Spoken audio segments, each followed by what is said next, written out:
ही भूमी देवत्वाची, ही भूमी मानवतेची,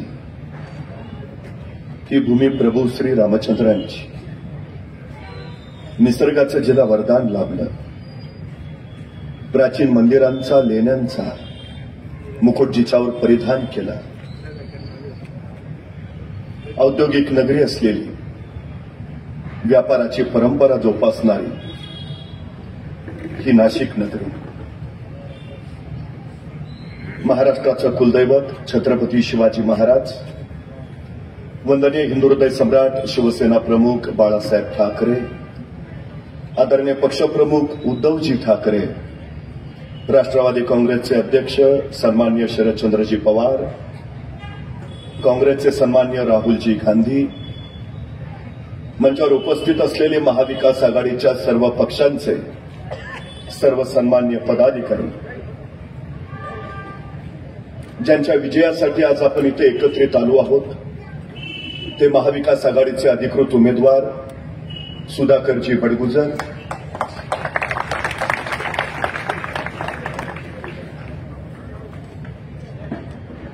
खरं तर नाशिक पश्चिम मध्ये आल्यावर मला असं वाटलं होतं, अंबड आणि सातपूर सारख्या औद्योगिक वसाहती असणारा हा प्रांत खऱ्या अर्थानं देशातलं सर्वात मोठं औद्योगिक केंद्र बनलं असेल.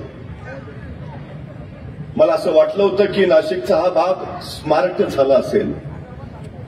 मला असं वाटलं होतं इथल्या पायाभूत आणि मूलभूत सुविधा परिपूर्ण झाल्या असतील. मला इथं असं वाटलं होतं की विकासाच्या सर्वोच्च उंची इथं गाठल्या गेल्या असतील. पण इथं आल्यावर मला प्रश्न पडला की गेली 10 वर्ष भाजपचे आमदार इथं आहेत. त्यांच्या कारकिर्दीमध्ये खरं तर इथं काही करायचं आता राहिलंय असं व्हायलाच नको होतं. कारण केंद्रामध्ये सत्तेत भाजप आहे, राज्यामध्ये सत्तेत भाजप आहे. अशा अवस्थेत सगळा विकास व्हायला हवाच होता. त्यामुळं मला प्रश्न एक असा पडला की या निवडणुकीत बडगुजर साहेब त्यांनी त्यांचा जाहीरनामाच काढलाच नसेल, कारण सगळं इथं परिपूर्ण करून झालं असेल. पण त्याच्याहून मला एक प्रश्न पडलाय की त्या या निवडणुकीच्या सभा ज्या घेतील त्या काय सांगतील आणि काय नेमकं बोलतील. एक सद्ग्रस्त होते, रोज सकाळी कामावर जायचे, दुपारच्या सुट्टीत सगळ्यांबरोबर जेवायला बसायचे. त्या दिवशी सुद्धा ते जेवायला बसले, डबा उघडला, डबा उघडून बघितलं डब्यात खिचडी. म्हणले धत तरी की खिचडी आपल्याला अजिबात आवडत नाही, पण खाल्ली मुकाटी. दुसऱ्या दिवशी परत कामावर आले, परत दुपारची सुट्टी झाली, परत सगळ्यांबरोबर जेवायला बसले, परत डबा उघडला, डबा उघडून बघितला डब्यात परत खिचडी. अरे काय कटकट आहे राव, रोज खिचडी खिचडी, पण खाल्ली मुकाटपणे. तिसऱ्या दिवशी परत कामावर आले, परत दुपारी सगळ्यांबरोबर जेवायला बसले, परत डबा उघडला, डबा उघडून बघितला डब्यात परत खिचडी. अरे काय व्हायचा काय नुसता खिचडी खिचडी, कंटाळा आला या खिचडीचा. तसा त्याच्या शेजारचा त्याला म्हणाला, हिथं तनतन करून काय उपयोग आहे का? त्यापेक्षा घरी जाऊन बायकोला सांग, बाई ग मला खिचडी आवडत नाही, दुसरं काहीतरी बनवून दे. तिथं बोलून काय उपयोग? तसा तो म्हणला, हे बघ माझं अजून लग्न झालं नाही, त्यामुळं मला बायको नाही, त्यामुळं माझा स्वयंपाक मीच बनवतो आणि मला खिचडीशिवाय दुसरं काही बनवता येत नाही. म्हणजे खिचडी बनवली कुणी? यांनीच. आणि परत खिचडी आपल्याला अजिबात आवडत नाही. 10 वर्ष आमदार कोण होतं? हेच. विकास कुणी करायचा होता? यांनीच. आता निवडणूक आल्यावर हे काय सांगतील? आपल्याला ही परिस्थिती अजिबात आवडत नाही. केली कुणी?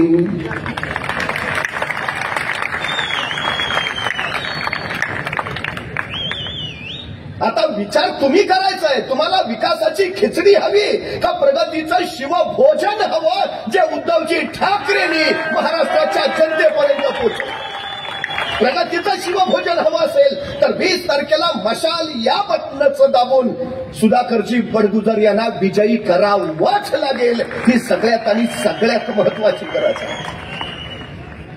10 वर्ष आमदार असून त्यांना जे साधलं नाही ते नगरसेवक म्हणून सुधाकर बडगुजरांनी इथं जे करून ठेवलंय तेवढाच विकास नाशिक पश्चिम मध्ये दिसतो. ही सगळ्यात मोठी वस्तुस्थिती आहे. मग नगरसेवक म्हणून सुधाकर बडगुजर जर एवढं कार्य करू शकत असतील तर आमदार झाल्यावर ते किती कायापालट करतील याचा विचार सहजपणे तुम्हाला येईल. उद्याचं भविष्य घडवायचं असेल तर 20 तारखेला मशाल पेटवावीच लागेल. ही सगळ्यात मोठी नाशिक पश्चिमची गरज आहे, सगळ्यात मोठी. गेल्या 2.5 वर्षात महाराष्ट्रातलं राजकारणाच्या पुलाकडून बरंच पाणी वाहून गेलं. मला प्रश्न पडतो, उद्धवजी ठाकरे मुख्यमंत्री झाले आणि त्यांनी पहिला निर्णय घेतला तो स्वराज्याची राजधानी असलेल्या शिवछत्रपतींच्या रायगडाला संवर्धन निधी देण्याचा.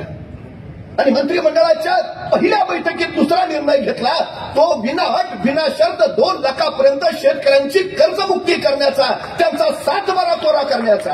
आणि त्याचवेळी त्यांनी घोषणा केली जे नियमित कर्ज भरतायत त्यांना 50,000चं प्रोत्साहन अनुदान दिलं जाईल. 2.5 वर्ष झाली हे महायुतीचं सरकार आहे. उद्धवजींनी घोषित केलेले ते 50,000 रुपये अजून शेतकऱ्यांपर्यंत पोहोचलेले नाहीत. अजून पीक विमा उद्धवजींच्या काळात वेळेवर मिळत होता. आज काय परिस्थिती आहे? नैसर्गिक आपत्तीच्या वेळी उद्धवजींनी एनडीआरएफचे निकष बाजूला सारून मदत केली. आज इथल्या नैसर्गिक आपत्तीत सापडलेल्या महाराष्ट्राच्या जनतेची काय अवस्था, काय परिस्थिती आहे? उद्धवजी ठाकरे मुख्यमंत्री होते, सोयाबीनचा दर 11,000 रुपये होता, आज 4,500 वर आलाय. उद्धवजी ठाकरे मुख्यमंत्री होते, सोयाबीन 11,000 रुपये होतं, आज 6,400 वर आलाय. 2014 साली सिलेंडर 400 रुपयाला मिळत होतं, आज ते 1,200 रुपये झालंय. 2014 साली आमचा कामगार हिरो होंडा गाडी 55,000 रुपयाला विकत घ्यायचा आणि त्यात 60 रुपयाचं पेट्रोल टाकायचा आणि अख्ख्या नाशिकभर पोरांना घेऊन फिरायचा. आता 55,000ची हिरो होंडा 1,10,000 रुपयाला झाली आणि 60 रुपयाचं पेट्रोल आता 110 रुपयांपर्यंत गेलं. तेलाचा डबा जो 1,600 रुपयाला मिळत होता तो 2,200 रुपयावर गेला. खोबऱ्याचे 120 रुपयांनी मिळत होता ते 220 रुपयापर्यंत गेलं. तूर डाळची 80 रुपयाला मिळत होती ती 220 रुपये किलो झाली. चना डाळची 60 रुपये होती ती 100 रुपयावर गेली. जगणं महाग करणारी महागाई यांनी वाढवली, मरण स्वस्त करून टाकलं. कुठल्या दिशेला निघालो आम्ही? काय परिस्थिती इथल्या सर्वसामान्य माणसांची? कधीतरी शांतपणे या सगळ्या गोष्टींचा विचार करायला हवा. 2019ला आताच्या निवडणुकीला उभा असणाऱ्या काही मंत्र्यांनी स्वतःच्या संपत्तीचं विवरण दिलंय. परवा एका वृत्तपत्रात बडगुजर साहेब सगळं आलंय. 2.5 वर्ष मंत्री राहिलेल्या लोकांनी 2024च्या निवडणुकीत सुद्धा आयोगाकडे त्यांच्या संपत्तीचं विवरण दिलंय. 2019ला ज्याची संपत्ती 5 कोटी होती तो 24ला 55 कोटीवर गेलाय. ज्याची संपत्ती 10 कोटी होती तो 35 कोटीवर पोहोचलाय.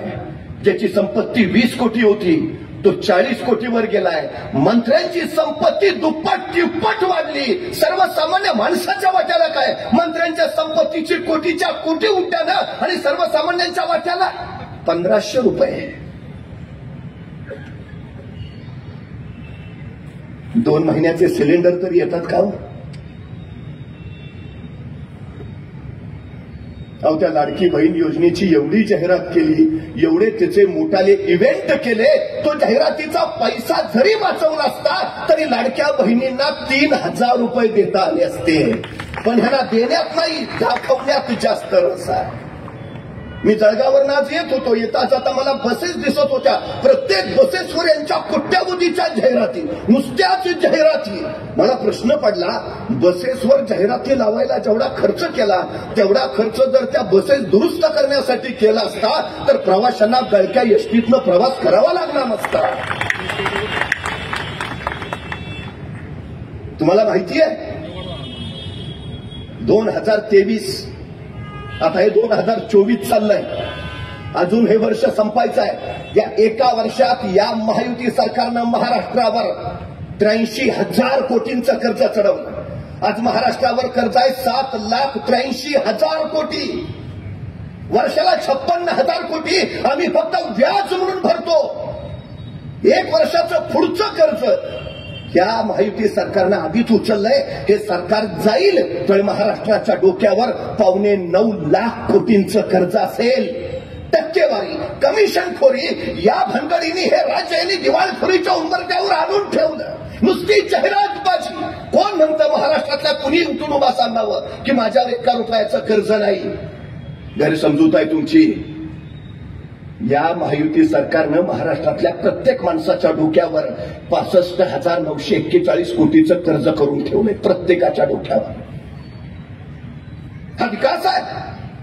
कर्ज का घ्यावी लागतात? विकासासाठी घ्यावी लागतात. कर्ज का घ्यावी लागतात? रोजगार निर्माण करण्यासाठी घ्यावी लागतात. किती रोजगार निर्माण झाला इथं? किती विकास झाला? काय तुमच्या नाशिक पश्चिम मधल्या रस्त्यांची अवस्था आहे?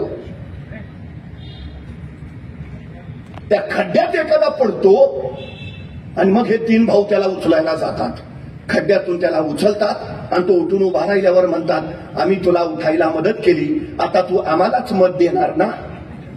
तो उभा राहिलेला म्हणतो मी पाठीवर पडलोय, डोक्यावर नाही.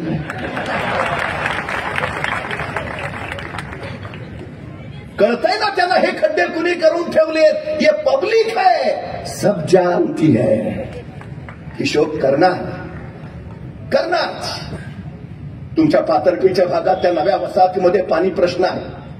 अजूनही पाणी तुम्हाला मिळत नाही. नाशिक सारख्या शहरात राहून का? मग काय झालं यांच्या योजनाचं? हर घर नल, हर घरात जल, जलकुंभ योजना, अमृता योजना.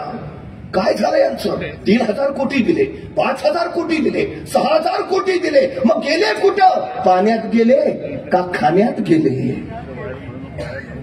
आम्ही प्रश्न विचारायला हवा ना. काय झालं विकासाचं?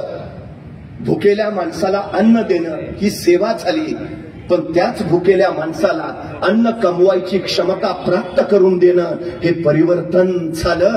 सरकारचं काम सेवा नव्हे, परिवर्तन करणं आहे. हे परिवर्तन व्हायला हवं. परिवर्तन. उद्धवजी ठाकरे मुख्यमंत्री होते, कोरोनासारखं महाभयानक संकट महाराष्ट्रावर कोसळलं. हॉस्पिटलची कमतरता, आरोग्य कर्मचाऱ्यांची कमतरता, डॉक्टरांची कमतरता, एवढंच नव्हे ऑक्सिजनची कमतरता. पण तरी या सगळ्या संकटावर मात करत उद्धवजींनी महाराष्ट्र सुखरूप आणि सुरक्षित ठेवला. परवा एक स्वच्छता कर्मचारी मला म्हणाला की महाराष्ट्र खरंच भाग्यवान आहे.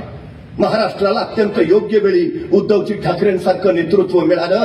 कोरोनाच्या कालखंडामध्ये जर उद्धवजी मुख्यमंत्री नसते तर महाराष्ट्राच्या रस्त्यावर माणसं मरून पडलेली तुम्हाला दिसली असती. उद्धवजींच्या त्या कोरोनाच्या काळामध्ये परकीय गुंतवणूक वाढली, उद्योगधंदे वाढले, बेरोजगारीत घट झाली. महाराष्ट्र थांबला नाही, महाराष्ट्र थांबणार नाही असं म्हणत उद्धवजींनी महाराष्ट्र प्रगती पथावर नेला. मग 5 वेळा सर्वेक्षण झाली आणि देशातल्या पहिल्या 5 सर्वोत्तम मुख्यमंत्र्यांमध्ये उद्धवजी ठाकरे कायम अग्रेसर राहिले. मग एवढं असताना सुद्धा तुम्ही पक्ष का फोडला? 40 गद्दार का दिले? कशासाठी? ती रात्र अजून महाराष्ट्र विसरलेला नाही. ज्या रात्री उद्धवजींनी वर्षा बंगला सोडला आणि ते मातोश्रीकडे निघाले, सगळा महाराष्ट्र हळहळत होता. अनेकांच्या डोळ्यातून अश्रू आले होते. एकीकडे महाराष्ट्र गहिवरला होता तर दुसरीकडे हे 40 गद्दार टेबलावर चढून नाचत होते. का? उद्धवजींना मुख्यमंत्री पदावरून खाली उतरवलं याचा आनंद होता का? महाराष्ट्र लुटायला या लोकांना मोकळा करून दिला याचा आनंद होता? कसला आनंद तुम्हाला होता? 2.5 वर्ष उद्धवजी मुख्यमंत्री होते. त्या 2.5 वर्षात महाराष्ट्रातला एकही उद्योग गुजरातला गेला नाही, एकही. आणि उद्धवजी मुख्यमंत्री पदावरनं उतरले आणि एक उद्योग गुजरातला निघाला. तुम्हाला उद्धवजी का मुख्यमंत्री नको होते? कारण उद्धवजी महाराष्ट्राच्या गर्दनीला नख लागू देणार नव्हते. जोपर्यंत उद्धवजींना बाजूला हटवत नाही, जोपर्यंत शिवसेना संपवत नाही, तोपर्यंत महाराष्ट्र लुटता येणार नाही हे यांना माहिती होतं. म्हणून यांनी उद्धवजींना बाजूला केलं. नाहीतर 40 शिवसेनेचेच घेतले ना सोबत, मुख्यमंत्री शिवसेनाचाच केला ना. मग तुम्हाला नडत कोण होतं? उद्धवजी ठाकरे. कारण ते इथला एकही उद्योग घेऊन जाऊला देऊ शकले नसते. अजिबात नाही. कडकडीत विरोध हा त्यांचा पाहिला आहे. म्हणून नको ते उद्धव साहेब. मला सांगा ना, गेल्या 2.5 वर्षात तुमच्या अंबड आणि सातपूर या औद्योगिक वसाहतीमध्ये किती नवीन उद्योग आले? नेते गेले गेले. आता भीती आहे तो मायको महिंद्रा यासारखे मोठे उद्योग सुद्धा इथून हलवायचे कारनामे सुरू झालेत. आता 3300 युनिट्स होती तुमच्या 2 वसाहतीत, आता 2800 राहिलीत. बरीच बंद पडली. हे परत राहिले ना तर उद्या इथं औद्योगिक वसाहत होती असं सांगावं लागेल पोरांना. निर्णय त्यासाठी घ्यायचा आहे, त्यासाठी निर्णय घ्यायचा आहे. कुठल्या दिशेला चाललो आम्ही, काय परिस्थिती आहे नेमकी. मगाशी यांनी सांगितलं आता हे नवीन कामगार कायदे आणू पाहतायत. नवीन 12 तासाची कामाची ड्युटी आहे त्यात, 12 तासाची. किमान वेतन कायदा संपला, मोडीत काढणार आहे त्या नवीन कायद्यानुसार. ते म्हणजे वेतनाची हमी कामगाराला नाही, ठेकेदारी पद्धत आणणार म्हणजे कायमस्वरूपी नोकरीची हमी नाही. कामगाराला संप करता येणार नाही, आपल्या न्याय हक्कासाठी त्यांनी भांडायचं नाही. कामगार कल्याण, कामगार सुरक्षा याच्या तरतुदी सुद्धा नव्या कामगार कायद्यात त्यांनी कमी करून टाकल्या. म्हणजे जो स्वतःच्या घामाच्या बळावर, कष्टाच्या बळावर हा महाराष्ट्र घडवतोय तो कामगार देशोधडीला लावायचं पाप हे महायुती सरकार करायला निघालंय, हे लक्षात असू द्या. उद्योग तर नेलेच.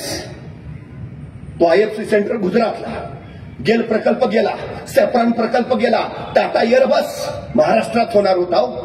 परवा पंतप्रधानांनी वडोदऱ्यात त्याचं उद्घाटन केलं महाराष्ट्राच्या नाकावर टिचून. म्हणजे गुजरातकडे रांगोळी आणि महाराष्ट्राला राख.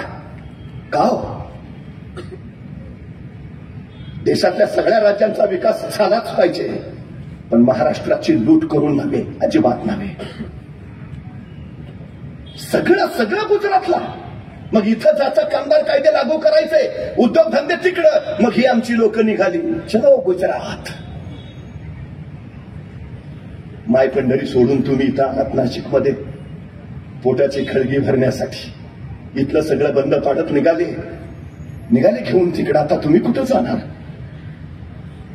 हे सगळं थांबवायचं असेल तर 20 तारखेला निर्णय घ्यावा लागेल. मशालीचं बटन दाबावंच लागेल. सगळ्यात महत्वाची गोष्ट, एकीकडे शेतकऱ्याच्या पिकाला भाव नाही, दुसरीकडे त्याच्या मुलांनी शिकावं म्हटलं तर 62,000 शाळा यांनी खाजगी कंपन्यांच्या घशात टाकल्या. 14,713 शाळा बंद केल्या. पटसंख्या कमी म्हणजे पोरं शिकूच नाहीत. पहिलीमध्ये प्रवेश घेणाऱ्या मुलींची संख्या होती 1,03,00,000. पैकी 12वीत किती पोहोचल्या माहितीये? अवघ्या 20 लाख. म्हणजे 83 लाख मुली शिक्षण प्रवाहातनं बाहेर फेकल्या गेल्या. ह्या 83 लाख मुली जर शिकल्या असत्या तर स्वतःच्या पायावर उभा राहिल्या असत्या आणि याच मुलांनी स्वतःच्या मेहनतीच्या बळावर 50,000पर्यंत स्वतःची कमाई केली असती. पण हे शिक्षणच बंद करून टाकलं. मग या 83 लाख मुली शिक्षण प्रवाहाच्या बाहेर पडल्या.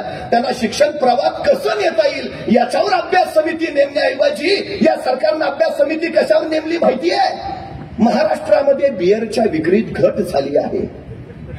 बिअरच्या विक्रीत वाढ कशी करावी यासाठी या सरकारनं अभ्यास समिती नेमली आहे. तुम्हाला शिक्षित महाराष्ट्र घडवायचा आहे का झुमता महाराष्ट्र घडवायचा आहे? बल्क ड्रग पार्क इथं होणार होता, तो गुजरातला गेला आणि महाराष्ट्राला ड्रग्ज पार्क करायचं धोरणाने राबवलं. नवी पिढी उद्ध्वस्त करायचे मनसुबे हाणून पाडायलाच हवेत आणि त्यासाठी मशाल पेटवायलाच हवी. हे पुन्हा एकदा लक्षात घ्या. विद्येविना मती गेली, मती विना नीती गेली, नीती विना गती गेली, गती विना वित्त गेले, वित्ताविना क्षुद्र खचले. एवढे सगळे अनर्थ एका विद्येनं केले. या महाराष्ट्रामध्ये शिक्षणाची परंपरा चालू झाली. ते शिक्षण बंद करायचा खाट इथं घातला जातोय. सरकारी शाळा बंद करायच्या म्हणजे पोरं खाजगीमध्ये वाटेल तशी लूट. कामगाराच्या पोरांनी शिकूच नये त्याला ते परवडूच नये अशी व्यवस्था राबवली जाते. जपानमध्ये एक रेल्वे स्टेशन आहे, कामी शिराताकी नाव त्याच. त्या रेल्वे स्टेशनवरनं रोज एक रेल्वे सकाळी जायची आणि संध्याकाळी परत यायची. जपान सरकारनं अहवाल मागितल्यावर त्यांच्या लक्षात आलं की या रेल्वेतून काही उत्पन्न मिळेना, रेल्वे स्टेशनवरनं उत्पन्न मिळेना, ती रेल्वे आणि हे रेल्वे स्टेशन कायमचं बंद करून टाकू. पण त्याच वेळी त्यांना एक माहिती मिळाली, ह्या रेल्वेतनं सकाळी एक प्रवासी प्रवास करतो आणि संध्याकाळी त्याच रेल्वेनं तो प्रवासी माघारी येतो.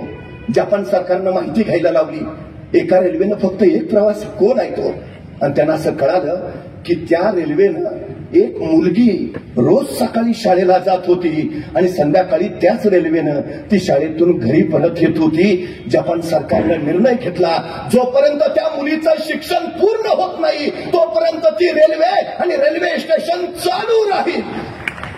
एका मुलीसाठी रेल्वे आणि रेल्वे स्टेशन चालू का? जपान प्रगतीपथावर आहे याचं कारण तिथल्या प्रत्येक नागरिकाकडे सरकारचं लक्ष आहे. प्रत्येक नागरिकांच्या अपेक्षा पूर्ण करण्यासाठी सरकार धडपडत आहे. एका मुलीसाठी रेल्वे, एका मुलीसाठी. आणि आमच्याकडे शाळा बंद, शाळा बंद. कुठल्या दिशेला निघालो आम्ही? कुठल्या दिशेला आहे? काय अवस्था आहे तुमच्या नाशिक पश्चिम मधल्या तरुण पोरांची? सगळ्यांना नोकऱ्या असतील, सगळे कामावर रुजू असतील, मजूर मिळत नाही अशी इथली परिस्थिती असेल. काय परिस्थिती आहे? सगळे उद्योग गेले, नोकऱ्या कुठे आहेत पोरांना? आमच्या 42% बेरोजगार पोर आहेत महाराष्ट्रात. 42% पोरं अभ्यास करतात, स्पर्धा परीक्षा देतात. मला एक स्पर्धा परीक्षा 2.5 वर्षातली दाखवा ज्या स्पर्धा परीक्षेचा पेपर फुटला नाही. कंत्राटी पद्धतीनं खाजगी कंपन्यांना नोकर भरती करायची परवानगी दिली आणि चढाऊ पूर्ण तयार केली. एक भरती मला दाखवा ज्या भरतीमध्ये घोटाळा झाला नाही. स्वप्न उद्ध्वस्त केली तरुणाईची या सरकारनं. नोकऱ्या नाही तो. परवा पोलीस भरती निघाली, जागा होत्या 6,000, अर्ज आले 7 लाख. शासनाच्या 3 विभागाच्या भरत्या निघाल्या, जागा होत्या 23,000, अर्ज आले 35 लाख. स्वच्छता कामगार म्हणून इंजिनियर झालेली पोरं ज्यावेळी मुलाखतीला येतात ना, वाईट वाटतं. त्या तरुणाईचा वापर कशासाठी व्हायला हवा आणि आम्ही त्यांना काय करायला लावतो आहोत? कुठल्या दिशेला चाललो आम्ही? परवा एक पोरगं तावानं भर चौकात उभा राहून ओरडत होतं, हे सरकार बिनकामाचं आहे, या सरकारनं बेरोजगारी वाढवली, या सरकारनं महागाई वाढवली. मोठमोठ्यानं ओरडत होतं. ते ओरडणारं पोरगं बघून त्याच्या भोवती गर्दी जमा झाली. हे सरकार बिनकामाचं, या सरकारनं बेरोजगारी आणली. तेवढ्यात पोलीस आले, त्यांनी त्याला धरून गेला पोलीस स्टेशनला. पोलीस स्टेशनला गेल्यावर त्या तरुणानं विचारलं, मला इथं का आणलंय? तसं ते पोलीस इन्स्पेक्टर म्हणले, तू सरकारच्या विरोधात बोलतोयस म्हणून तुला इथं आणलंय. तसा तो तरुण म्हटला, मी आपल्या सरकारचा नाही, पाकिस्तान सरकारच्या विरोधात बोलत होतो. तसे ते इन्स्पेक्टर म्हटले, तू काय आम्हाला वेडा समजतो का? आम्हाला माहित नाही का कुठल्या सरकारने बेरोजगारी वाढवली ते? आम्हाला माहित नाही कुठलं सरकार बिनकामाचं आहे ते? आम्हाला माहित नाही कुठल्या सरकारनं महागाई वाढवली ते? सगळ्यांना माहिती आहे. हे पब्लिक आहे, सब जानती है. निर्णय त्यासाठीच तर घ्यायला हवा ना. आता उद्याच्या पोरांचे आयुष्य घडतील कशी? उद्याच्या पोरांचं भविष्य घडवेल कोण? मशाल घडवेल. मशाल उद्याच्या पोरांच्या हाताला काम देईल. आमच्या सुधाकर बडगुजरांनी तर घोषितच केलंय, इथं या पश्चिम नाशिकमध्ये दोन्ही औद्योगिक वसाहतीमधले इथल्या स्थानिक तरुणांसाठी 25% आरक्षण असेल. बस इथंच काम, इथंच प्रत्येकाच्या हाताला काम मिळणारच, देणारच ही भूमिका ही. आता परवा त्यांचा जाहीरनामा निघाला, गायकवाड साहेब याव करतो, त्याव करतो, असं करतो, तसं करतो, शेतकऱ्यांची कर्जमाफी करतो. मग 2.5 वर्ष तुम्हाला कुणी धरून ठेवलेलं? 25 लाख रोजगार निर्माण करतो. अरे तुम्ही तर वर्षाला 2 कोटी नोकऱ्या देणार होत्या, त्याचं काय झालं ते सांगा ना. मग बघू हे 25 कोटीचं. 2.5 लाख पदं शासनाची रिक्त आहेत. 2.5 वर्षात त्यांना ती रिक्त पदं भरता आली नाही, ते काय करणार? आता घोषणा नुसत्या 15 लाख देणार होते, आत्ताशी 1500 आलेत. काय प्रकार आहे? मी परवा बडगुजर साहेब पुण्यात होतो, भाजी मंडईत. ड्रायव्हरला म्हणलं गाडी पार्किंगला लाव. तोपर्यंत मी बाहेर उभा राहिलो. अचानक माझं लक्ष शेजारी गजरेवाला होता त्याच्याकडे गेलं. त्या गजरेवाल्याची गजरे विकायची पद्धतच अफाट होती. तो आल्या गेल्या महिलांकडे बघायचा आणि म्हणायचा, ओ ताई गजरा घ्या, 1 महिना सुकणार नाही. ओ ताई गजरा घ्या, 1 महिना सुकणार नाही. त्या बायका वळवळून बघायच्या, असला कसला गजरा आहे? 1 महिना सुकणार नाही. अहो कधी गजरा न घालणाऱ्या ताई माईनी गजरे विकत घेतले. अर्ध्या तासात पाठी रिकामी. 4-5 गजरे राहिलेले. तेवढ्या त्याच्या समोर एक मॅडम निघालेल्या. त्यांनी त्या मॅडमला सांगितलं, ओ मॅडम गजरा घ्या, 1 महिना सुकणार नाही. मॅडम तिथूनच वळाल्या. त्याला म्हणाल्या, हो गेल्या महिन्याचा अजून तसाच आहे.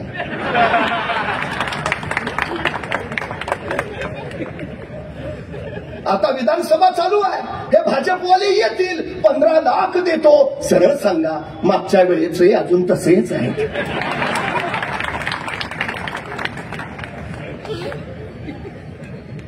यांची आश्वासनं म्हणजे लबडा घरचे आवताना. काय केलं हो, काय नेमकं काय परिस्थिती आहे? स्वतःचं अपयश झाकण्यासाठी आता यांनी नवी पद्धत काढली.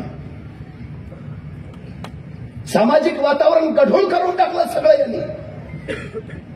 पुरतच पूर्वी आम्हाला शाळेत शिकवायचे, दगडावर दगड घासला की ठिणग्या उडतात. मग अग्नीचा शोध लागला. आता ह्यांना नवा शोध लागलाय. जातीवर जात घासली, धर्मावर धर्म घासला की ठिणग्या उडतात. मग आग पेटते आणि त्याच्यावर आपल्या सत्तेची पोळी भाजून घेता येते. सावध राहायला हवं, सजग राहायला हवं. कुण्याला का परवा, बटेंगे तो कटेंगे. त्याला सांगा, हा महाराष्ट्र आहे. रुग्ण बाजूला टाकून दिल्लीच्या तख्ताला धडका मारणारा महाराष्ट्र. चिनाबच्या पल्यावर जाऊन अब्दालीच्या नांग्या ठेचणारा महाराष्ट्र. बचेंगे तो और भी लढेंगे म्हणा तू तऱ्यात थैमान घालणारा महाराष्ट्र.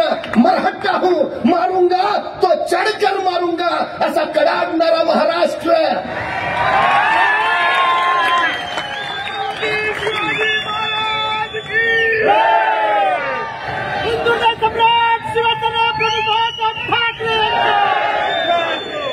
हा महाराष्ट्र शिवाजी न बटेगा न कटेगा, लड़ेगा, जीतेगा और आगे भी बढ़ेगा. महाराष्ट्राला पुढे घेऊन जाणारी आणि अंधारात उजेड देणारी मशाल घेऊन शिवसेना उभा आहे. महाराष्ट्र पुढे जाणारच जाणारच. काय अवस्था करून टाकली आज. जगाचा पहिला सर्जिकल स्ट्राईक छत्रपती शिवाजी महाराजांनी केला. पुण्याच्या लाल महालात शाहिस्ताखानाची बोटं छाटली आणि वाऱ्यासारखे आलेले महाराज तीरासारखे निघून गेले. काही वेळानंतर लाल महालातला गोंधळ संपला आणि शाहिस्ताखानाची बेगम धावत धावत शाहिस्ताखानाकडे आली. हुजूर हुजूर हमारी बेटी गायब है, हमारी बेटी गायब है हुजूर. त्यावेळी शाहिस्ताखान तिला म्हणाला, शिवाजी राजांची माणसं आपल्या पोरीला हात लावणार नाहीतच. पण जर चुकून तसं काही घडलं असेल तर बेफिक्र राहा. शिवाजी राजे पोटच्या लेकीसारखीच तिची काळजी घेतील. कोण म्हणताय शाहिस्ता खान? हे आहे महाराष्ट्राचं चारित्र्य. हा शिवछत्रपतींचा महाराष्ट्र आहे. ज्यावेळी आमचा शिवसैनिक हातावर शिवबंधन बांधतो ना, शिवछत्रपतींचा 18 पगड जातींचा महाराष्ट्र एकसंघ ठेवण्याची तो शपथ घेतो. ज्यावेळी आमचा शिवसैनिक हातात शिवबंधन बांधतो ना, तिथल्या स्त्रियांची सुरक्षा आणि सन्मानाचं वचन तो देतो. हा तो शिवछत्रपतींचा महाराष्ट्र आहे. पण गेल्या 2.5 वर्षात काय अवस्था आहे महाराष्ट्राची. गेल्या वर्षभरात 47,000 महिला अत्याचाराचे गुन्हे नोंद झालेत. एनसीआरबीच्या अहवालानुसार 47,000. 26,000 महिला गायब झाल्यात महाराष्ट्रात. दखल नाही त्यांची. रोज 120 महिलांवर अत्याचाराचे गुन्हे नोंद होत आहेत आता महाराष्ट्रात. कायदा सुव्यवस्थेचे तर धिंडवडे उडालेत. मला प्रश्न पडतो, 3.5 वर्षाच्या चिमुरडीवर बलात्कार केला जातो. सगळं बदलापूर पेटून उठतं आणि महायुती सरकार त्यांच्यावर सरळ लाठी हल्ला करतं. का? आमच्या चिमुरड्यासाठी आम्ही न्याय मागायचा नाही. अंतरवाली सराठीमध्ये मराठा समाज आपल्या न्याय हक्कासाठी आंदोलनाला बसतो आणि तिथल्या माता भगिनीवर हे सरकार परत लाठी हल्ला करतं. का? आम्ही आमचा हक्क मागायचा नाही. वारकऱ्यांवर लाठी हल्ला होता. आपली माय पंढरी जीवापाड जपणाऱ्या बारसू प्रकल्पग्रस्तांवर लाठी हल्ला होतो का? त्यांनी न्याय मागायचा नाही. हे कुणाचं राज्य आहे आणि कुणासाठी आहे? साऱ्यांना प्रगतीपथावर घेऊन जाणार, विकासाकडे नेणारं राष्ट्र आपल्याला घडवायला. 350 वर्षापूर्वी छत्रपती शिवाजी महाराजांनी ते लोककल्याणकारी स्वराज्य उभारलं होतं. ती शिवशाही परत आणायला हवी. ही लढाई त्यासाठी आहे. त्यासाठी उद्धवजी ठाकरे उभा आहेत. उद्धवजी ठाकरे मुख्यमंत्री होते. महिला सुरक्षा आणि महिला सन्मान यासाठी त्यांनी शक्ती विधेयक संमत केलं. 2.5 वर्ष हे सरकार होतं. 2.5 वर्षात उद्धवजींनी मंजूर केलेलं शक्ती विधेयक यांना केंद्राकडून साधं मंजूर करून आणता आलं नाही आणि त्याची अंमलबजावणी इथं झाली नाही. हा तुमचा महिलांबद्दलचा सन्मान. उभा राहावं लागेल ना त्यासाठी. परत युगप्रवर्तक छत्रपती शिवाजी महाराजांनी राष्ट्र उभा केलं, पण त्या छत्रपती शिवाजी महाराजांचा पुतळा यांना नीट उभा करता आला नाही. 8 महिन्यात राजकोटवर छत्रपती शिवाजी महाराजांचा पुतळा कोसळला. पुतळा नव्हे, महाराष्ट्राची अस्मिता कोसळली. पुतळा नव्हे, महाराष्ट्राचा स्वाभिमान कोसळला. पुतळा नव्हे, इथली नैतिक मूल्य ढासळली. आणि ते सांगतात पुतळा वाऱ्याने कोसळला. वाऱ्याने नाही, तुमच्या भ्रष्टाचारानं पोकरलेल्या व्यवस्थेनं तो कोसळलाय. एक शिवभक्त मला विचारत होता, 350 वर्षापूर्वी महाराजांनी उभारलेला सिंधुदुर्ग जसाच्या तसा आहे, पण 8 महिन्यापूर्वी बांधलेला हा पुतळा मात्र कोसळला. महाराजांनी 350 वर्षापूर्वी सिंधुदुर्ग बांधताना काय मिक्सचर वापरला असेल? मी त्याला म्हटलं, मिक्सचर काय वापरला असेल कुणास ठाऊक, पण त्या मिक्सचरमध्ये प्रामाणिकपणा होता एवढं मात्र नक्की. त्या मिक्सरमध्ये इमानदारी होती एवढं मात्र नक्की. बेईमानदारी करून आलेलं हे सरकार आहे. ज्या वंदनीय हिंदू सम्राट हृदय सम्राट बाळासाहेब ठाकरेंनी रस्त्यावरच्या सैनिकांना पदं दिली, त्या हिंदू सम्राटांच्या पुत्राला मुख्यमंत्री पदावर यांनी खाली उतरवलंय. ज्यांनी महाराष्ट्र प्रगतीपथावर नेला, त्यांना सत्तेवरनं खाली उतरवणं आणि महाराष्ट्राच्या प्रगतीची वाट खुली करणं हे या निवडणुकीचं सगळ्यात महत्वाचं लक्ष्य आहे. सगळ्यात महत्वाचं. नाहीतर उद्या आमची पिढी आम्हाला विचारेल, महाराष्ट्र विकला जात होता त्यावेळी तुम्ही काय करत होता? महाराष्ट्र लुटला जात होता, तुम्ही काय करत होता? इथले उद्योग गुजरातला पळवले जात होते, तुम्ही काय करत होता? आम्हाला सांगता आलं पाहिजे, बाळा असं काहीही होणार नाही, कारण आम्ही सुधाकर बडगुजरांच्या खांद्याला खांदा लावून उभा होतो. हातात धगधगती मशाल घेऊन उभा होतो. काही घडणार नाही. खरं तर जंगलचा राजा सिंह त्याने एकदा कोल्याला सांगितलं, तुला मारायचं नसेल तर मला शिकार आणून दे. आता कोला घाबरला, म्हणला काहीतरी केलं पाहिजे, आणि मग तो एका भोळ्या हरणाजवळ गेला. हरणाला म्हणला, चल सिंहाने तुला बोलावलंय. नाव ऐकूनच हरिण नाही मी नाही. अरे चल का? पण अरे सिंहाला तुला जंगलचा राजा बनवायचा आहे.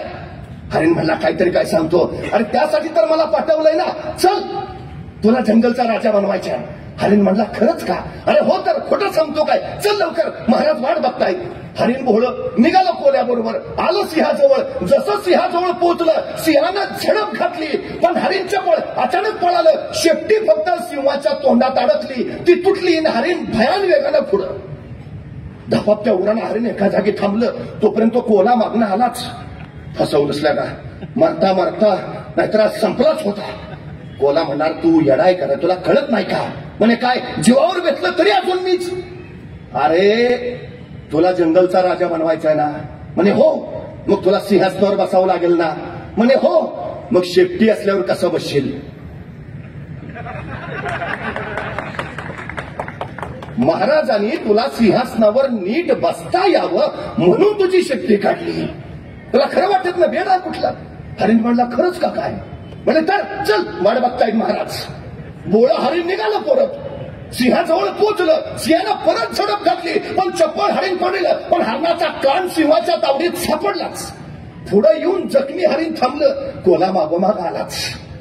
आता नाही. तू सरळ फसवतोय मला. कोला म्हणणार तुला कळत कसं नाही, तू का पळून येतोय? अरे महाराजांना तुला गादीवर बसवायचंय, तुला राजा करायचाय. गप म्हटला, मगाशी शेपटी तोडली, आता कान. अरे तुला कळत नाही का, तू राजा झाल्यावर तुला मुकुट घालावा लागेल का नाही? मग काना जर असले तर तुझा मुकुट डोक्यात बसेल का? अरे तुला मुकुट व्यवस्थित घालता यावा म्हणून सिंह महाराजांनी तुझा कान काढलाय. असं आहे का? मग कळत नाही तुला. चल, वाट बघता येते. निघाला हरिण कोल्यावर परत. जसं सिंहाजवळ पोहोचलं तसं मात्र वेळ साधली आणि सिंह